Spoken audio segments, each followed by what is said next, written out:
Welcome to Scrolling to Death. I'm Nikki, and today I'm joined by Dr. Mark Woodall. Dr. Woodall is a naturopathic doctor with a passion for helping patients struggling with chronic pain and disease by making informed lifestyle modifications that put your health into balance. So, Dr. Woodall, thank you for joining me today. Thank you for having me. Of course. I definitely want to dig into your thoughts on the links between technology use and health outcomes, particularly for our younger ones. But can you clear up for me first? So, what is the difference between a naturopathic doctor and what I say a medical doctor? Would that be the other end of the spectrum? Yeah, so there's a couple of maybe 5 divisions now in medicine. So you have a medical doctor, an MD, you have a doctor of osteopathy, a DO, you have a naturopathic doctor, you have a nurse practitioner, and then you have a chiropractor. Um, Hmm. Laws change depending on the state because this is implemented at the state level. I am licensed in the state of Washington, and as a physician in the state of Washington, I'm basically equivalent to a primary care physician. That is not always true in different states due to just different political laws and Hmm. the way the laws are currently written. But in the state of Washington, Oregon, many other states, naturopathic physicians are primary care providers. I see patients who have insurance who are coming in with average primary care things and working as their primary care doctor with a ability to provide them both natural foundational treatment as well as pharmaceutical treatment if the need arises for a variety of different things. Okay. So it's nice that patients up in Washington can use insurance. Is that different in different states? I had a friend share with me she sees a naturopathic doctor and cannot use insurance. Is it doctor by doctor or is it state by state? So it's definitely twofold, right? It is state by state and it's doctor by doctor. So it depends on whether your insurance accepts naturopathic medicine coverage. Not all Hmm. insurances have naturopathic coverage. Usually in Washington and many of the companies like Boeing or Starbucks, they have clauses in their insurance deals that say, hey, we cover naturopathic physicians because we're such a big presence in the state of Washington. Right.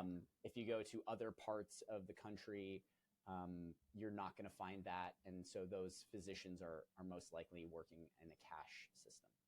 Okay. So what got you into this line of work? Um, I went to a, so I originally went to undergrad school at Virginia Tech, and I was originally wanted to be in the military.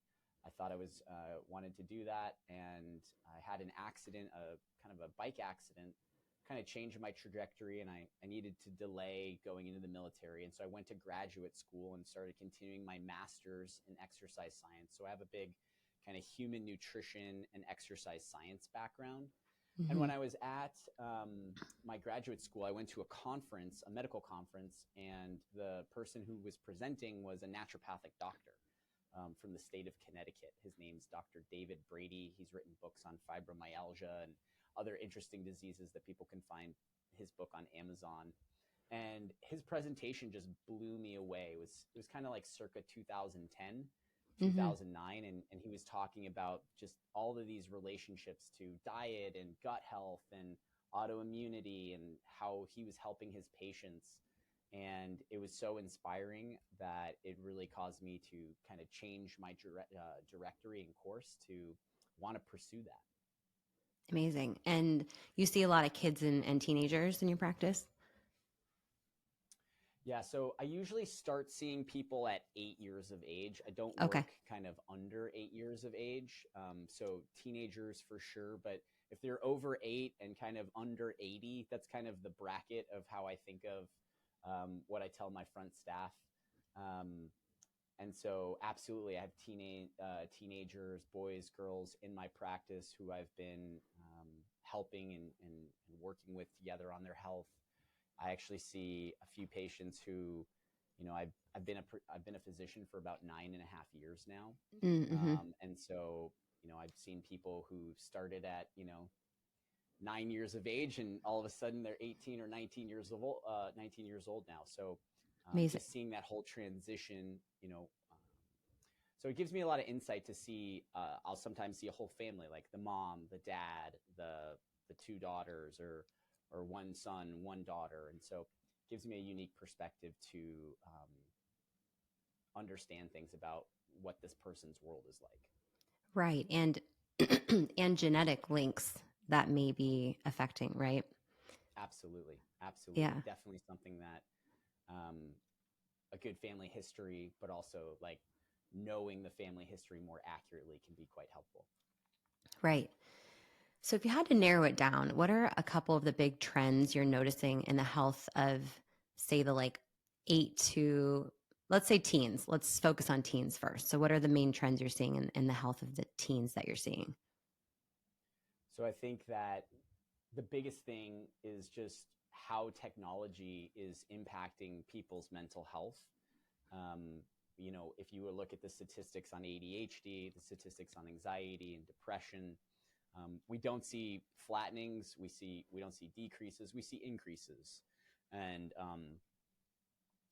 basically, if you were born after the year of 1996, that's kind of like the year when, if you were born then, by the time you're 14, Instagram, kind of YouTube, like these things have already been up and running. Hmm. The ubiquity of iPhones has just very high use in the populations, and these kids are growing up with this, and so they don't have that opportunity to have more developmental years to develop their brain and use other parts of engage with other parts and other things in their environment to support their mental health. And so today, just this morning, I had a parent come to see me. The father, his daughter was going to be taken to school later, and she's glued to her iPad, just playing a game.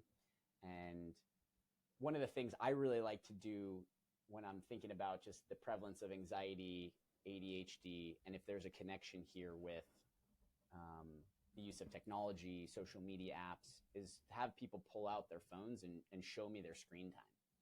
And I'll ask my patients, like, how much are you on your phone? Hmm. And then I'll just double check them and say, hey, can I see your phone for a second? And I'll go into the settings, look at screen time. And I did this just last week with a young girl, and I would think it was around 10 to 12 hours she was averaging on Wow. her phone. Wow.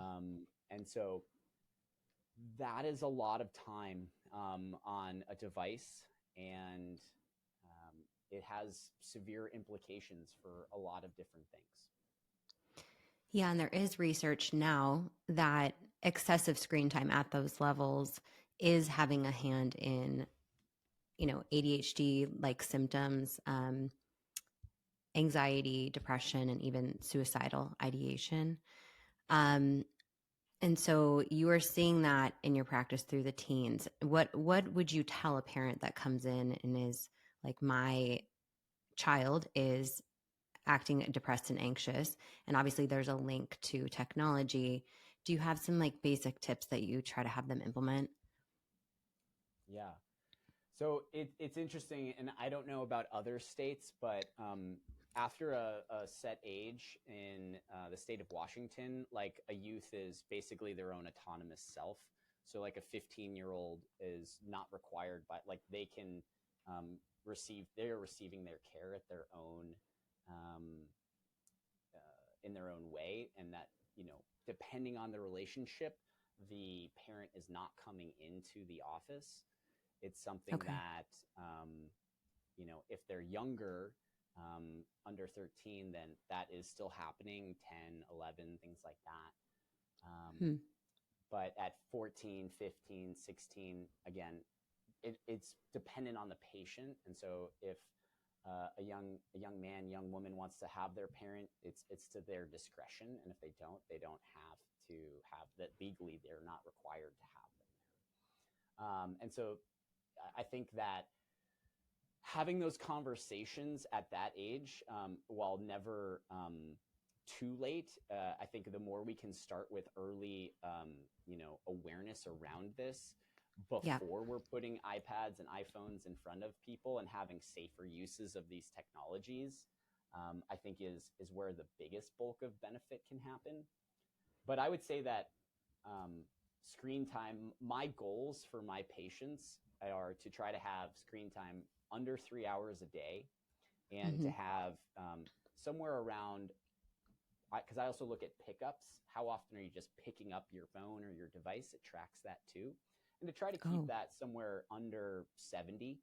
Um, Again, if okay. you think about that, that's almost 3 times an hour that you might be picking up your device. And again, you're sleeping at least 7 of those hours. So you may, in fact, be picking your device up 6, 7, 10 times during waking hours to get to numbers. This patient that I was recently thinking about, who was, some days 12, 13, 14 hours, 10 hours, other days, she was, I want to say, picking up her device about 180 times a day, Wow. which is just a very frequent thing that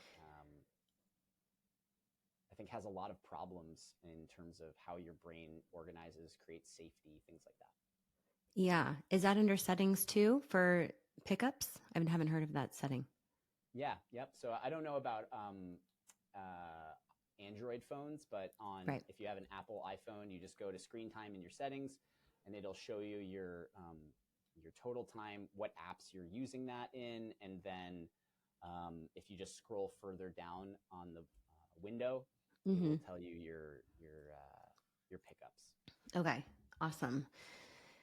So you are promoting limiting screen time. I appreciate the number, under 3 hours. It's always good to give parents just like a guideline. I know every family is different and uses technology in different ways. We also, as the kids get older, need to start factoring in their screen time at school. Totally. Um, I know that my kids, for example, starting in kindergarten, have iPads in their class. So I had to have those discussions with the teachers around how much time are they really spending and kind of try to factor that in. So just something for parents to think about. Make sure to factor in that school time, screen time, school time, screen time, because it all adds up, right? And the other thing I was just say is there's a lot of nuance around that, right? So like if you're using navigation apps for driving from someplace, that counts as screen time for Mm, screen time itself. And so like obviously there are some times when that number might look exorbitant, or if it's mostly music, because it'll break down the apps that people are using. And if they're listening to music and it's counting that as screen time, again, there's more leeway and nuance to that. right. But if someone's on Twitter, Instagram, Facebook for excessive amounts of the time, that's where we're really getting concerned. Yeah. So when it comes to kids having phones, I wonder if you have a guideline you offer parents around like when should my kid get a phone? And I know every family is different, has different needs, but how would you kind of respond to that? So my general feeling, if I could like enact a law for the country or whatever, Mhm. the thing that I think would have a major difference would be I would just ban smartphones, and so that you could have a phone, and that phone could text, and that phone could have a calendar, a calculator, it could have a map function, and it could have some music, and that would kind of be the bare bones that I would say is like a dumb phone or a more simplistic phone. Yeah. And I don't think I have, at least where I'm at, I think that's the bigger battle to that I'm concerned about. And so I Hmm. wouldn't let a someone under the age of 18 be engaged with lots of smartphones. Um, Yeah. So what is it about that smartphone that you feel is not beneficial to even the teens? yeah, I mean, again, it just I don't know if I'm sure if you haven't, Jonathan Haidt, I think is his name, Okay. one of the researchers. He's got an open Google Doc that people can access on all of the studies. That's basically, he's an NYU professor, and another professor and him continuously update this Google Doc that is free for downloads that Wow. patients can download, and maybe we can put in the show notes. Yep. And it Yep. basically links like every single study, every trial, whether it's a randomized controlled trial, observational trials. So there are lots of different types of trials when we think of study design. Hmm. But when you look at the totality of evidence, this is causing problems. And I think that the more we can delay usage of apps and put healthy limits on um, certain apps that are literally designed to keep you engaged with Right. them, Yep. um, that that is a healthful thing for the development of a healthy brain. Yeah. We put lots of guardrails on a variety of different substances for youth that you can't use when you're, 15. You can't use until you're 21, things like that, from alcohol to cannabis to a variety of things. And again, some of that's state law versus national. But the overwhelming point of all of that is that we want people making good decisions, and if they don't fully understand how those decisions they're making are implicating their health and happiness in the future, Mm-hmm. when certain parts of their brain to think about the future are not fully developed, Mm-hmm. and the consequences of those actions, we're setting up people to fail.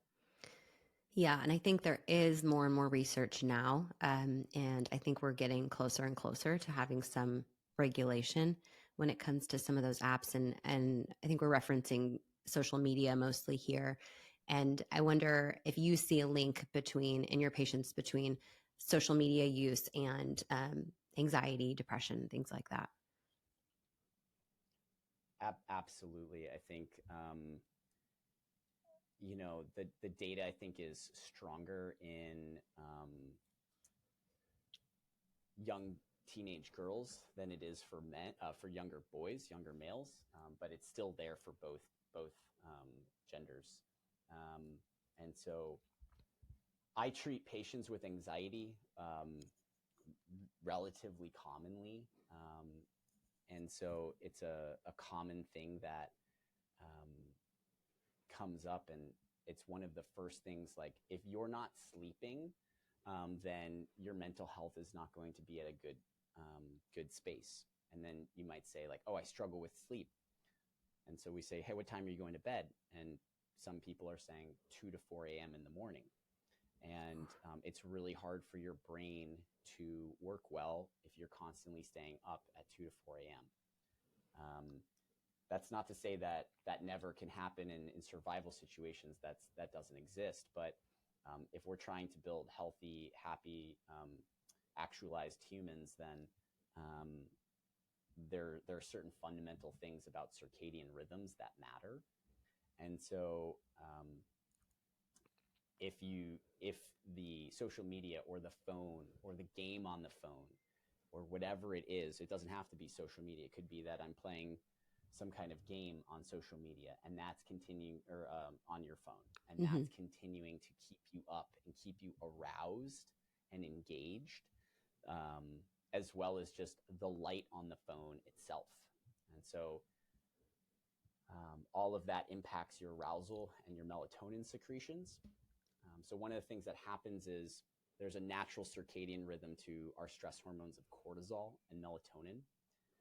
Melatonin is a hormone that comes on with darkness. And so as the sun is setting and the night is getting darker, that lack of light that is hitting our eyes is being picked up by our brain, and we're starting to secrete melatonin.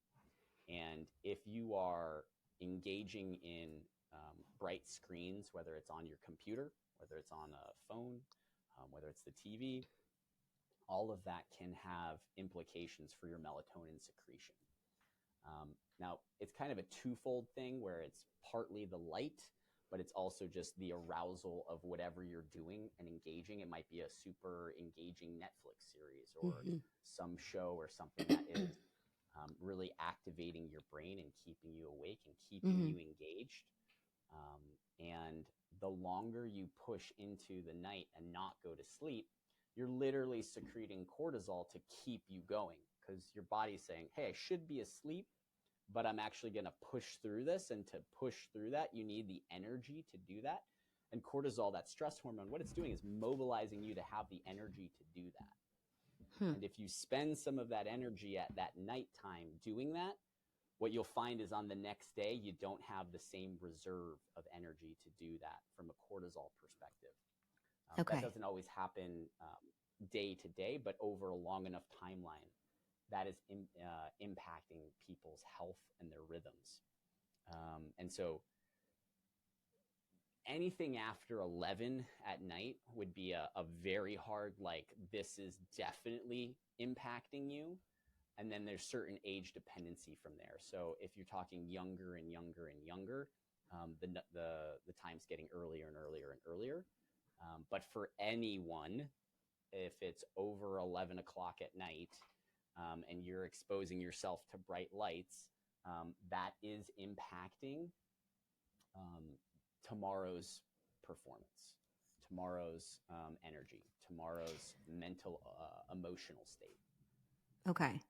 And I know that I've been told that over time, getting a lack of sleep in those younger ages when your body's developing and your brain is developing, it can really hinder their development. So how does that look? Like, what if your kid is up till 2 a.m. getting 4 or 5 hours of sleep a night through their teen years? How can that, what results could you see from that? Negative results can you see from that as they get older? So I think at the fundamental level, like, one of the things that has really changed, I'm going to switch this to a performance discussion for a second, which is, Mm-hmm. in high performance now, people track their heart rate variability, and they track a lot of different metrics to understand how rested they are, so that they can know when to push their bodies to understand that they can receive the adaptations.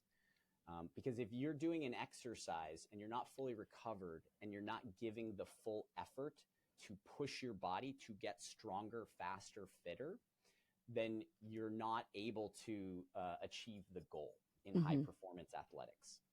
And so you can take that and think about it in, when you're speaking about learning, learning is, you need to be in a state of your mind to be able to learn and receive information. And if you are always in a depleted state where you are sleep deprived, your ability to learn is dramatically impacted. On average, I think it's about an hour to an hour and 20 minutes, 30 minutes, people are sleeping less now per night than 100 years ago. Mm. And so we're sleeping dramatically less as a society, and that has implications for young people in terms of their learning ability. And if your learning ability is compromised, then you don't like going to school because it's kind of really hard and you're not being rewarded because everything is too difficult. And then that's going to make you engage in wanting to do other things that might be easier or might be not as beneficial Mm-hmm. for maybe from your own personal health, and engaging in more difficult or risky behaviors. Right. And so it can be a slippery slope that all kind of starts with, we weren't rested and we weren't ready to receive that information. And then that kind of compounds. Yeah. So this is helpful for parents to understand why all the experts say don't let them have their phones in their bedroom after whatever bedtime you set, right? 100%.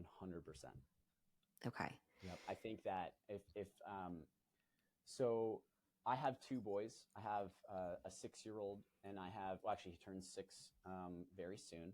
Mm-hmm. And and I have another boy who is 2.5. Mm-hmm. And we have very, like, um, clear guidelines on how much time we let them watch TV, and how much time they engage with an iPad. Mm-hmm. My oldest son in kindergarten, currently does like a 50-50 public school homeschool. So he's actually in public school half the time, and he's in Wow. homeschool the other half of the time. Mm-hmm. So a really unique opportunity that we have. Yeah.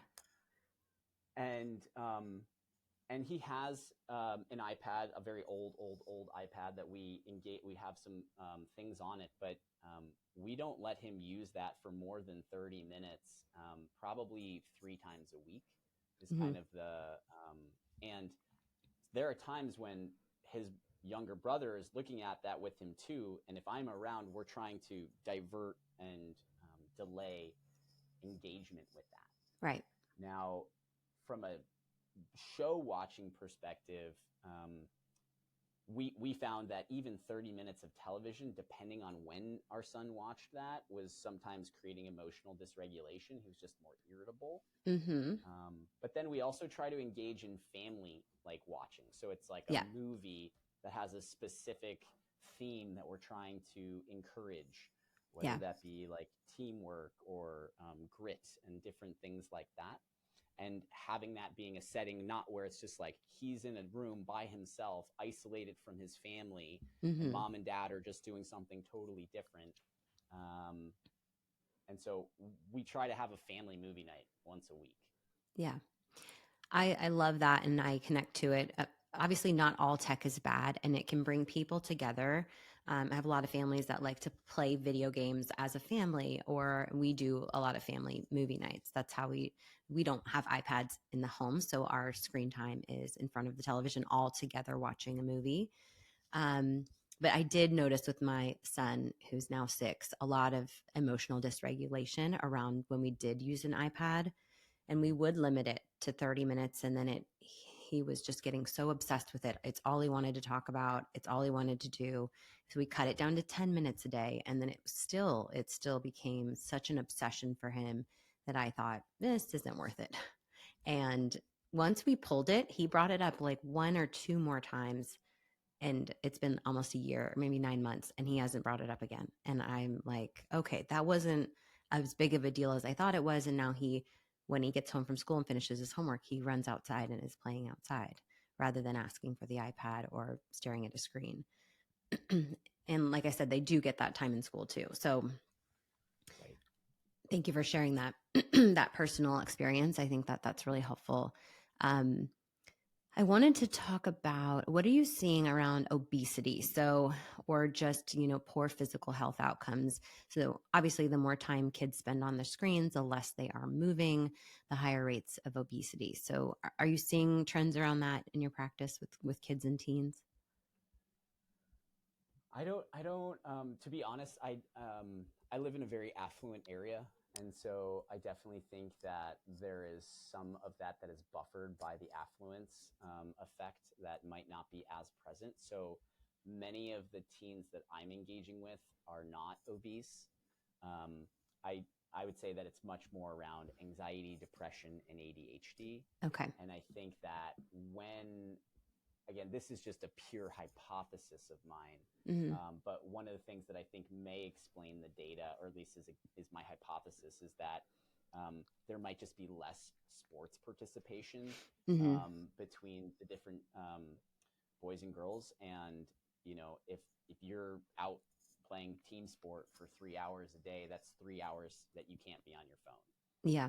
And so therefore you just have less total time and your other factors that are there. And so um, I definitely, in my even in my non-obese patients, though, just I feel that people are definitely not moving, getting out in nature and exercising, moving their bodies sufficiently. Mm-hmm. And so it doesn't even have to be about weight regulation, weight management. Like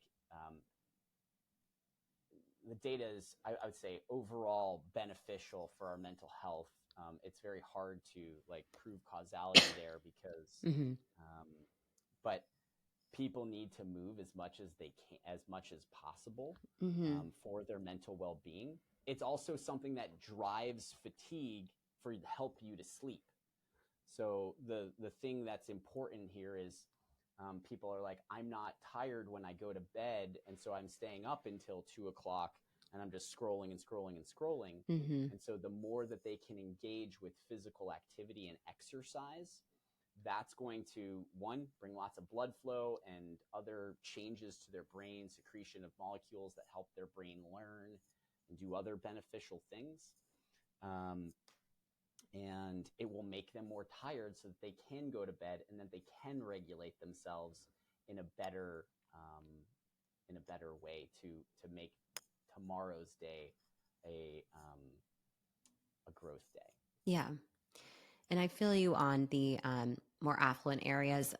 I notice their kids are involved in more sports and after school activities that are active because it's expensive to have all of your kids right in after school activities. And that can even be difficult for our family to have all three of them constantly in some kind of activity.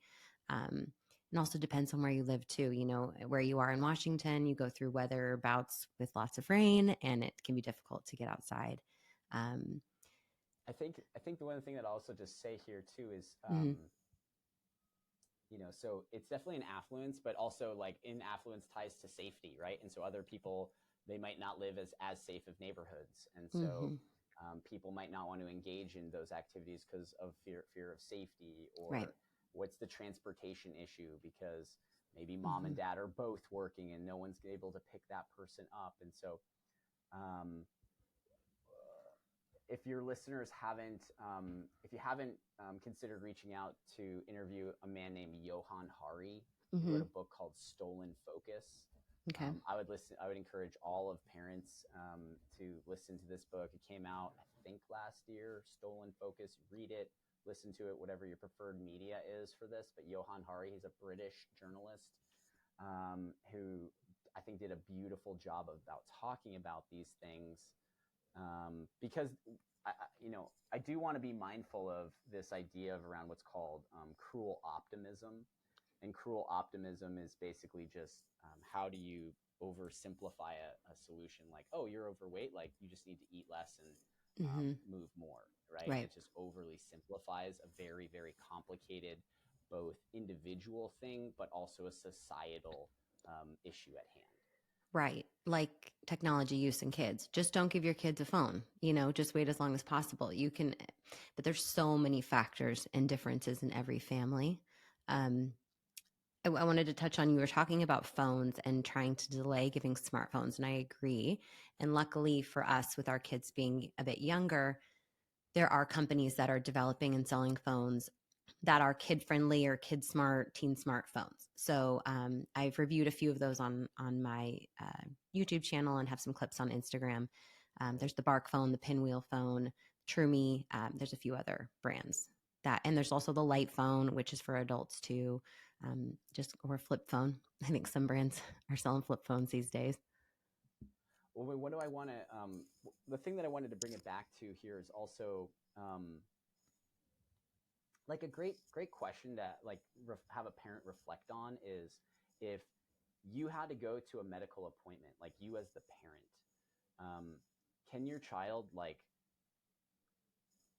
create some imaginative story or read a book or play with some toys and be engaged in their own world Mm-hmm. for the 30 minutes that you're with them, or are they like constantly nagging and creating this, I want the iPad, I want the iPad, I want the iPhone, I want the iPhone.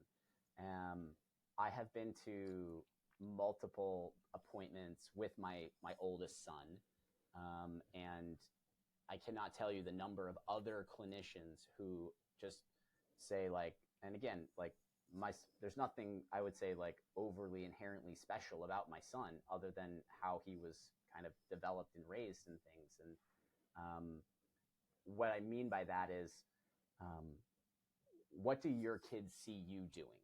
And so if Mm-hmm. your kids are constantly seeing mom and dad on the phone, Right. then they're gonna mirror that. One of the Yep. most one of the things I'm most proud of about raising my son is I'm just a person who, when I sit down to lunch and sometimes breakfast, um, I'm just looking and reading at a book. And it's like a paperback book, a hardcover book, something. And I'm Mm-hmm. just reading something. And my oldest son, when he was young, he looked at that, saw his dad reading at the breakfast table, reading at the lunch table. And Mm-hmm. he was like, I want to be like my dad. And he just started picking up books. And I mean, he can't fully read yet at, Mm-hmm. almost 6, but he's learning to read. But he's looking at books, he's looking at the pictures, he's thinking about memorizing what the lines are on the page. Mm-hmm. And that's creating a lot of just um, skills about learning to, and then he does that when he's in the car, or he does that when Mm-hmm. he's in the doctor's office. He can transition that skill, and learn to sit still and not have to have something constantly engaging with him, and just engaging Yeah. at a standard rate for him. Yeah. And the default does not have to be to hand your kids an iPad or a phone. And I don't want to judge anyone that does this, but we've all been at restaurants Absolutely. where you look around and all the Absolutely. kids are on iPads. And there's so many harms in doing that. Um, you're not communicating with your child. Their creativity levels can decline. So just encouraging parents, from everyone I've spoken with, including you now, like, don't always default to the phone. Let your kids be creative. Let your kids be bored. That's where creativity can develop. And so I love those like little reminders that it's sometimes it might not be that big blow up or that big behavioral issue that you think it's going to be if you just don't have that be an option, the phone be an option. Another thing that I would bring up as ideas and strategies are, Mm-hmm. what did you do as a child, and try to think Mm-hmm. back to that. So my son and I, we will play rock, paper, scissors. And then Mm-hmm. he'll create fire instead of rock, paper, scissors. He's like, I don't want to do rock, paper, scissors. We're going to add Cute. fire to rock, paper, scissors. Or Yeah. he wants to play tic tac toe with me. Or I just recently taught him how to play hangman on a menu if there are crayons with the kids' menus. And so Mm-hmm. thinking about those games that your parents maybe played with you as Yep. a child, and if they didn't, creating resources for people so that some of these things can be, what are alternatives? So it's not just like, hey, we're not going to look at a phone, but, just sit here Mm-hmm. quietly kind of thing.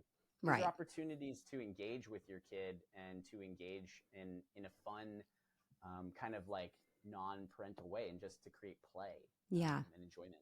Yeah, and we always play I Spy. My older kids are old enough now to do 20 questions, so we started implementing that.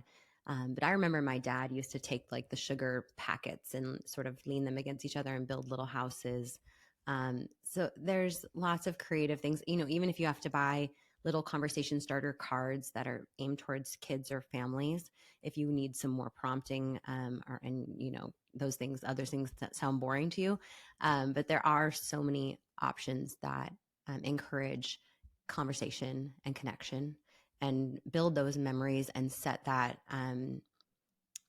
mirror that behavior so that they will then take that into their family. Like, let's just get ourselves on a little bit of a better track when it comes to connecting, especially around meals and family activities. One of the things that I'll just echo on to that is Yeah. a quote that I heard. It was actually from my sister. She just flew in yesterday, and my brother-in-law, her husband, said, the only person who is going to remember if you overworked are your kids. Your boss isn't going to remember this. Some coworker's not going to remember this. The only people who remember if mom and dad are overworking themselves, Mm, are the kids. And right. so just thinking about that as a perspective, and having these reminders, because um, these are things that need to constantly be reminded. These are Hmm. perishable resources, I guess is the way that I think about them, and they need to be renewed constantly. Yep. Yep. Agree. Okay, so I asked on Instagram for questions. If anyone had questions for a naturopathic doctor, I got a couple of responses. Um, so we talked about the blue light. And so one mom asked, is there a link between blue light and early puberty? I am not aware of any research that discusses early puberty, specifically related to blue light. It's more related to sleep circadian dysfunction and then associated mental health. Is there, am I right that there is a trend that puberty is happening earlier and earlier, especially for girls? Yep, yep. And that would be, um, again, definitely a different topic, although something that I am passionate about as well, which is environmental medicine and environmental exposure. And so, uh, at high enough concentrations, a variety of these different plastics, parabens, a variety of these different chemicals are absorbed, are internally taken in, different pesticides, and they have significant implications for our brain and our endocrine system. So, the two main systems in your body that are impacted the most from environmental medicine are going to be the brain and the endocrine system, which would be your hormones: estrogen, progesterone, testosterone. Um, and it's definitely dose response. So the more and more and more you're exposed to these things, Hmm. the problem is that this is ubiquitous. I think they recently sampled breast milk, and again, like, I'm a huge believer in breastfeeding. My wife is like very much into the whole uh, breastfeeding and optimizing nutrition. She's a fertility nutritionist, Hmm. um, but uh, even breast milk, like, there are tons of compounds that there's like 2% of women who don't have some kind of exposure when we look at a test. And again, that's everybody. That's even me, Right. who is taking a huge look at this and doing sauna and doing all these other avoidance type strategies. And so I don't want to create a society of fear. And the more we can enact positive change, I definitely support that. Um, but I think that in terms of early puberty, yes, puberty is definitely happening earlier.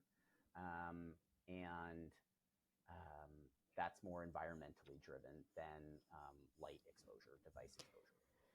Is there a specific like website or book that people can access to learn more about those environmental factors? Absolutely. Yeah. So it's called the EWG.org. So, Environmental Working Group. One of the best places, and they have, I believe it's called Skin Deep, is a tab in the EWG, the Environmental Working Group. They're Great. the people who create the Dirty Dozen list and the Clean 15 list for what fruits and vegetables and foods have more pesticides or less pesticides that they measure every year. They put that Hmm. list out, and then they have a whole list of cosmetics and different things that will give you, like, these ingredients are slightly concerning or they're safe and things like that. Okay, amazing. Thank you. I'll put that in the show notes too. Um, so another mom mentioned that her son has some anxiety and he deals with that through keeping his headphones in all the time. And so he uses that as sort of a coping mechanism. And she's just wondering your thoughts on using headphones as a coping tool. Yeah. And so one of the first things that I would consider engaging with is, how do we create peace and safety from a foundational neurological level? And so, if we're using headphones, we might be, are they just noise cancellation headphones? I don't know if they can engage with us, or Right. are they um, are they listening to music?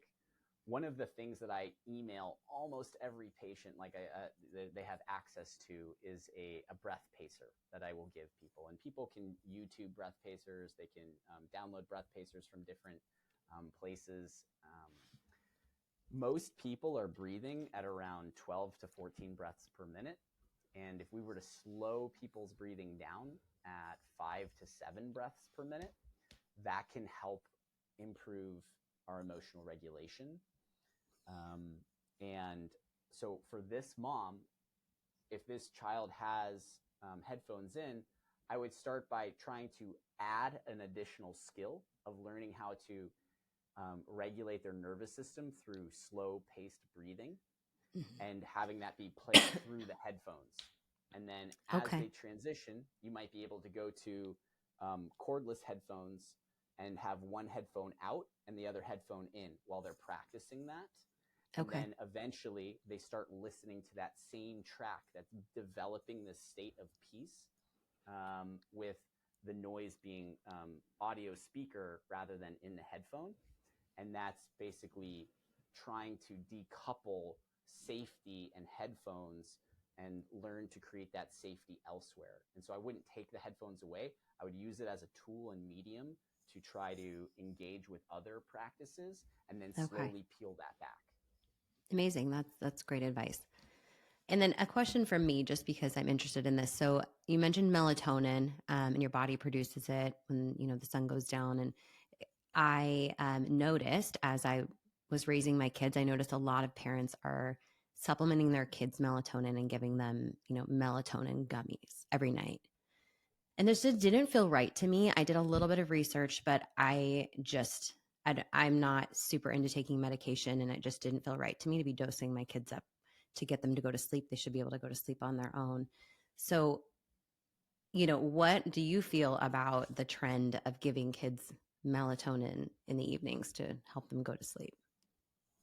Um, I definitely want to delineate like ages here, and so like I think that I might make a delineation of this is very arbitrary in my mind, but I would say probably 10 and 12 and under, and like kind of 13 plus. And I would say across the board, the overarching principle should be people don't need melatonin, right? Um, our melatonin is secreted through darkness. And if people are having a hard time with going to sleep, there are a variety of things such as did you create enough fatigue during the day? So have you moved enough? Mm-hmm. Um, is the temperature regulation off?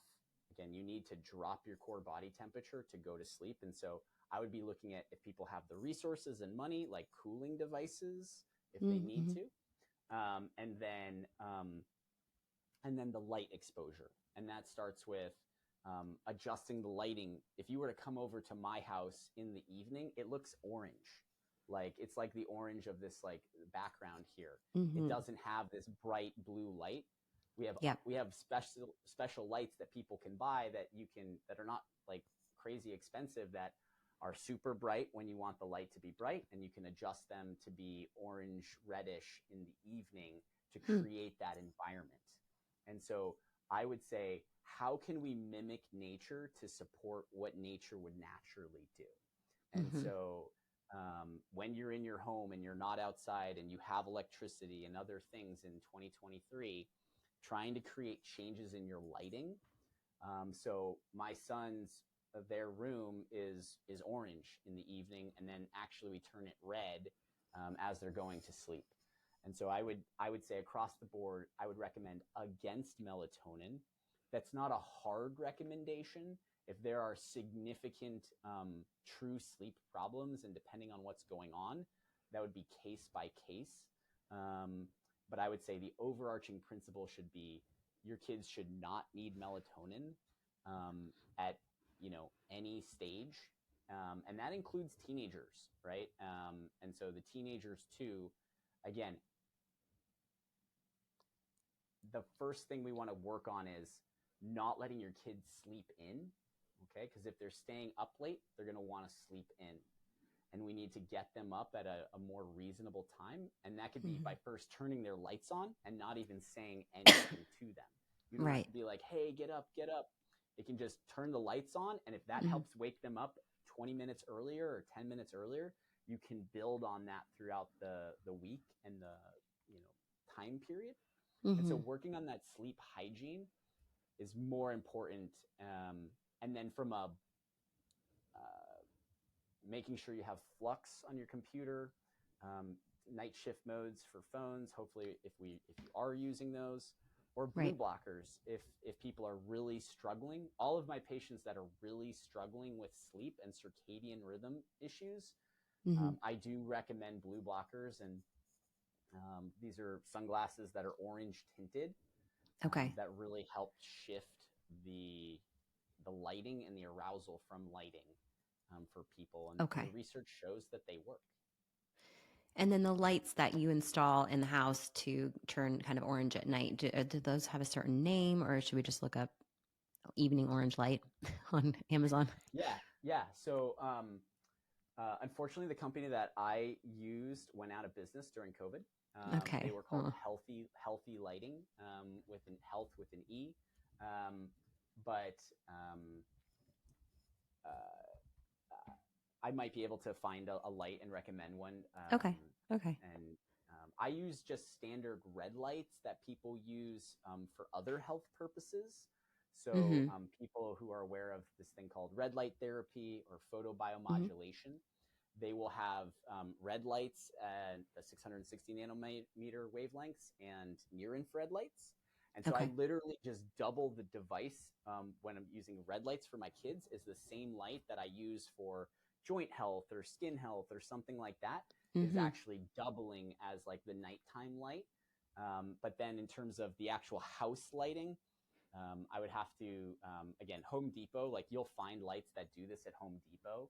Okay. Um, any store is going to have them, and you're just looking for a light that can fluctuate between kind of standard blue white light and your reddish orange.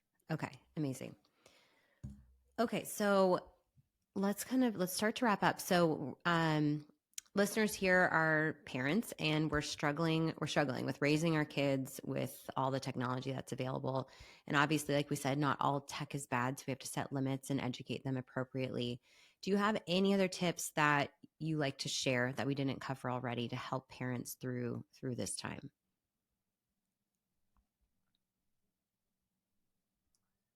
Yeah, I think the big things for me are trying to understand screen time, trying to understand pickups, creating alternatives. Um, wearing a watch instead of picking up your phone to look at your phone to check the time um, is a great one to reduce pickups for your phone because oftentimes people are just picking up their phone to check the time. And simple strategies like that. I definitely think that there is twofold of personal responsibility, but also actual true societal change that needs to happen. And I would encourage uh, parents to try to talk to their kids' teachers at the Mm-hmm. parent teacher meetings. Yep. So again, I don't just work with kids and teenagers. I work more with the parents, and some of those parents are actually teachers, and these teachers are depressed because of they don't have the power and the authority to regulate cell phone use in their class. And then these kids aren't learning. And then they are being graded on how well they're doing at teaching their class. And if their kids can't learn because they can't help regulate cell phone use, it's a really vicious cycle. Yep. And then when the teachers try to band together and go to a board meeting, the board won't back them because they're afraid of the parents. Okay. And so that is just heart crushing to me.